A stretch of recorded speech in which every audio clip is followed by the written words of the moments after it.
Hello friends, ಹೊಸ ವಿಡಿಯೋಗೆ ಸುಸ್ವಾಗತ ಅಂತ ಹೇಳ್ತಾ ಇವಾಗಷ್ಟೇ ತಮ್ಮನೇಲಿ ನೋಡಿದ್ರೆ ಗೊತ್ತಾಗುತ್ತೆ ಯಾವ್ದ್ರ ಬಗ್ಗೆ ಮಾತಾಡಕ್ಕೆ ಬಂದಿನಿ ಅಂತಂದು.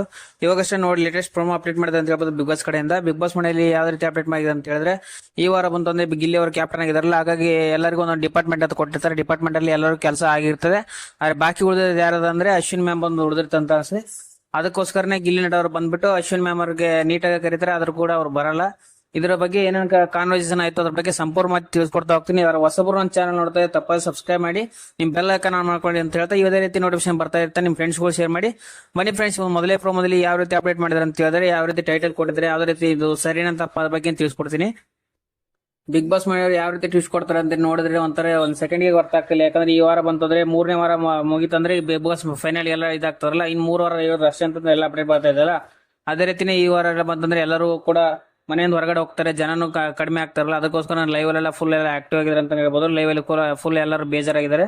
ಇದರಲ್ಲಿ ಯಾವ ರೀತಿ ಅಂದ್ರೆ ಎಲ್ಲರೂ ಮನೆ ಇದ್ದವರು ಕೂಡ ಹೋಗ್ತಾರೆ. ಅದರಲ್ಲಿ ಮೊದಲೆಲ್ಲ ಬಂದವರು 11 ಜನ ಹುಡುಗರಿದ್ರು, ಈಗ 4 ಜನ ಹುಡುಗರಿದ್ದಾರೆ, ಮತ್ತೆ 5 ಜನ ಹುಡುಗಿರಿದ್ದಾರೆ, ಮತ್ತು 10 ಜನ ಹುಡುಗಿರು ಬಂದ್ರು, ಅದ್ರಲ್ಲಿ 5 ಜನ ಹುಡುಗಿರಿದ್ದಾರೆ ಅಂತ ಹೇಳ್ಬೋದು. ಇನ್ನ ಇವತ್ತು ಬಂತು ಅಂದ್ರೆ ನಿನ್ನೆ ಆದ್ರೆ ಎಪಿಸೋಡ್ ಬಗ್ಗೆ ಏನೋ ಸ್ವಲ್ಪ ಮಾತಾಡಿದ್ನಿ, ಆದ್ರೆ ಅದ್ರ ಬಗ್ಗೆ ಅಷ್ಟೊಂದು ಕ್ಲಾರಿಟಿ ಸಿಕ್ಕಿರಲಿಲ್ಲ. ಕೆಲವೊಬ್ರೆಲ್ಲ ಹೇಳ್ತಿದ್ರು. ಹಾಗಾಗಿ ಇದ್ರಲ್ಲಿ ಏನಂದ್ರೆ ಮಾಡೋರು ಸ್ವಲ್ಪ ಚೆನ್ನಾಗಿ ಆಡ್ತಾ ಇರ್ಲಿಲ್ವಾ, ಅದ್ರ ಬಗ್ಗೆ ಸ್ವಲ್ಪ ಎಲ್ಲ ಸೋಷಿಯಲ್ ಮೀಡಿಯಾದಲ್ಲಿ ತುಂಬಾ ಹೈಪ್ ಆಗ್ತದೆ ಅಂತ ಹೇಳ್ಬೋದು. ನಾಳೋರು ನೋಡಿದ್ರೆ ಸ್ಪಂದನಕ್ಕಿಂತ ಮಾಡೋರೇ ಸ್ವಲ್ಪ ಚೆನ್ನಾಗಿ ಆಡ್ತಾ ಇದ್ರೆ ಅಂತ ಹೇಳ್ಬೋದು. ಟಾಸ್ಕ್ ಎಲ್ಲ ಇತ್ತು, ಸ್ವಲ್ಪ ಸ್ಟ್ಯಾಂಡ್ ತಗೊಂಡ್ರೆ ಸ್ವಲ್ಪ ಮಿಸ್ಟೇಕ್ ಆಗಿದೆ ಅಂತಿಲ್ಲ ಅಂತಲ್ಲ, ಆದ್ರೂ ಕೂಡ ಏನು ಟಾಸ್ಕ್ ವಿಚಾರ ಅಂತ ಬಂದಾಗೆಲ್ಲ ಸ್ವಲ್ಪ ಚೆನ್ನಾಗಿ ಆಡಿದ್ರೆ ಅಂತ ಹೇಳ್ಬೋದು. ಎಲ್ಲ ಟಾಸ್ಕ್ ಅಲ್ಲಿ ಸ್ವಲ್ಪ 100% ಕೊಟ್ಟಿದ್ರೆ ಅಂತ ಹೇಳ್ಬೋದು. ಮಾಡೋರು ಅಷ್ಟೊಂದು ಚೆನ್ನಾಗಿ ಆಡ್ತಾ ಇದ್ರು, ಮತ್ತೆ ಅವ್ರ ಕಡೆ ಹೊರಗೆ ಜನ ಬಂಬಲ್ಲಿ ಚೆನ್ನಾಗಿತ್ತು. ಆದ್ರೂ ಕೂಡ ಇವರು ಏನೋ ಸ್ಪಂದನ ಅಷ್ಟೊಂದು ಡಿಸರ್ವ್ ಇರಲಿಲ್ಲ.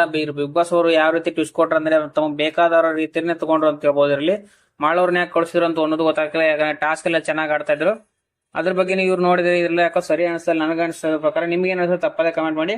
ಬನ್ನಿ ಫ್ರೆಂಡ್ಸ್, ಇವತ್ತಿನ ಮೊದಲೇ ಪ್ರೋಮೋದಲ್ಲಿ ಏನಿದೆ ಅಂದ್ರೆ ಅಶ್ವಿನಿ ಮತ್ತೆ ಗಿಲ್ಲಿ ಜಗಳ ಆಗ್ತಾ ಇದೆಯಲ್ಲ, ಈ ಜಗಳದ ಏನ ಕಾನ್ವರ್ಸೇಷನ್ ಆಗತ್ತಂದ್ರೆ ಎಲ್ಲರಿಗೂ ಗಿಲ್ಲಿ ಅವರು ಕ್ಯಾಪ್ಟನ್ ಆಗಿದ್ದಾರೆ. ಈ ವಾರ ಕ್ಯಾಪ್ಟನ್ ಆಗ್ಬಿಟ್ಟು ಎಲ್ಲರಿಗೂ ಒಂದೊಂದು ಡಿಪಾರ್ಟ್ಮೆಂಟ್ ಎಲ್ಲ ಡಿವೈಡ್ ಮಾಡ್ಕೊಟ್ಟಿರಲ್ಲ. ಅದೇ ರೀತಿ ಇವರಿಗೆ ಕಿಚನ್ ಡಿಪಾರ್ಟ್ಮೆಂಟ್ ಸಿಕ್ಕಿರ್ಬೋದು ಅನ್ಸುತ್ತೆ ಯಾರೋ ಅಶ್ವಿನ್ ಗೌಡ್ ಅವರಿಗೆ. ಹಾಗಾಗಿ ಎಲ್ಲರದು ಕೆಲಸ ಆಯ್ತು ಅನ್ಸುತ್ತೆ. ಈಗ ಬಾಕಿ ಉಳಿದಿರೋದು ಯಾರು ಅಂದ್ರೆ ಅಶ್ವಿನ್ ಮ್ಯಾಮ್ ಒಬ್ಬರದೇ ಅನ್ಸುತ್ತೆ. ಅದಕ್ಕೆ ಗಿಲ್ಲಿ ಅವರು ಮ್ಯಾಮ್ ನಂದು ಕಿಚನ್ ಸ್ವಲ್ಪ ಕ್ಲೀನ್ ಮಾಡೋದಿದೆ, ಅದಕ್ಕೋಸ್ಕರ ಬನ್ನಿ ಅಂತ ಸಮಾಧಾನದಿಂದ ಕರೀತಾರೆ. ಆದ್ರೂ ಗಿಲ್ಲಿ ಅವರು ಫಸ್ಟ್ ಏನಂತಾರೆ, ಇಲ್ಲ ಗಿಲ್ಲಿ ನಂಗೆ ಸುಸ್ತಾಗಿದೆ ಅದು ಇದು ಅಂತ ಹೇಳ್ತಾರೆ ಕಾನ್ವರ್ಸೇಷನ್ ಅಲ್ಲಿ. ಆದ್ರೂ ಕೂಡ ಇವರು ನೀಟಾಗಿ ಕರೆದ ಕೂಡ ಬರ್ಬೇಕು ತಾನೆ. ಇವರು ಅಶ್ವಿನ್ ಮ್ಯಾಮ್ ಸಡನ್ಲಿ ಈ ತರ ಬರಲೇ ಇಲ್ಲ ಅಂತ ಅನ್ನೋದಕ್ಕೋಸ್ಕರ ವಾದ ವಿವಾದ ಸ್ಟಾರ್ಟ್ ಆಯ್ತು ಅಂತ ಹೇಳ್ಬೋದು. ಅದರಲ್ಲಿ ಗಿಲ್ಲಿ ನಟ ಒಂದ್ಸಲ ಕರೆದು 2 ಸಲ ಕರೆದು ಸಡನ್ಲಿ 3ನೇ ಸಲಕ್ಕೆ ಅವ್ರಿಗೂ ರೇಸ್ ಆಯ್ತು. ಯಾಕಂದ್ರೆ ಒಂದು ತಾಳ್ಮೆ ಅನ್ನೋದಿರುತ್ತೆ, ತಾಳ್ಮೆನ ಪರೀಕ್ಷೆ ಸ್ವಲ್ಪ ರೇಸ್ ಮಾಡಿದ್ರೆ ಅಂತ ಹೇಳ್ಬೋದು. ಅದರಲ್ಲಿ ಯಾಕಂದ್ರೆ ಅವ್ರು ಸಾಫ್ಟ್ ಆಗಿ ಕೇಳಿದ್ರು ಕೂಡ ಇವರು ಕೆಡ್ಸಿಬೇಡ ಗಿಲ್ಲಿ ಸ್ವಲ್ಪ ನಿಧಾನ ಮಾತಾಡಂತ ಕೇಳ್ತಾರೆ. ನಾ ಮಾತಾಡದೆ ಹೆಂಗಂತ ಅವ್ರ ಜೊತೆ ಸ್ವಲ್ಪ ಜಗಳ ಆಗುತ್ತೆ. ಅದು ಏನಂದ್ರೆ ಇವರು ಮತ್ತೆ ಇನ್ನೊಂದು ಡೈಲಾಗ್ ಹೊಡಿತಾರೆ, ಏನು ಕ್ಯಾಪ್ಟನ್ ಆಗಿದೆ ನಿಂಗೆ 2 ಕೊಂಬಿದೆಯಾ ಹಂಗೆ ಹಿಂಗಂತ ಹೇಳ್ತಾರೆ. ಆಸ್ ಎ ಕ್ಯಾಪ್ಟನ್ ಆಗಿರ್ತಾರಲ್ಲ, ಕ್ಯಾಪ್ಟನ್ ಆಗಿ ಸ್ವಲ್ಪ ಗೌರವ ಕೊಡ್ಬೇಕು ಅನ್ನೋದು ಇವ್ರು ತಿಳ್ಕೊಬೇಕು ಅಶ್ವಿನ್ ಮ್ಯಾಮ್ ಅವರು. ಯಾಕಂದ್ರೆ ಅವ್ರು ಹೇಳಿದ ಮಾಡಿರೋ ಪ್ರಕಾರ ಮಾಡ್ಬೇಕಂತ ಓದಿನ ನೋಡಿದ್ರೆ ಎಲ್ಲಾ ಡಿಪಾರ್ಟ್ಮೆಂಟ್ ಎಲ್ಲ ಡಿವೈಡ್ ಮಾಡ್ತಾರಲ್ಲ, ಆ ಡಿಪಾರ್ಟ್ಮೆಂಟ್ ಡಿವೈಡ್ ಮಾಡುವಾಗ ಅಶ್ವಿನ್ ಮ್ಯಾಮ್ ಹೇಳಿದ್ರು ನಂಗೆ ಯಾವ್ದೇ ಕೊಟ್ಟರು ನಾನು ಮಾಡ್ತೇನೆ ಅಂತ ಒಪ್ಕೊಂಡಿದ್ದಾರೆ. ಒಪ್ಕೊಂಡ್ಮೇಲೆ ವಾಪಸ್ ಈಗ ಉಲ್ಟಾ ಹೊಡೆದಲ್ಲ, ಅದಕ್ಕೋಸ್ಕರ ಗಿಲ್ಲಿ ಅವ್ರು ಮಾತು ಕೇಳ್ತಿದ್ದಾರೆ. ನೀವು ನಿನ್ನೆ ಅಷ್ಟು ಒಪ್ಕೊಂಡಿದ್ರೆ ಇವಾಗ ನೋಡಿದ್ರೆ ಯಾಕೆ ಈ ತರ ಉಲ್ಟಾ ಹೊಡಿತಿದ್ದೀರಾ?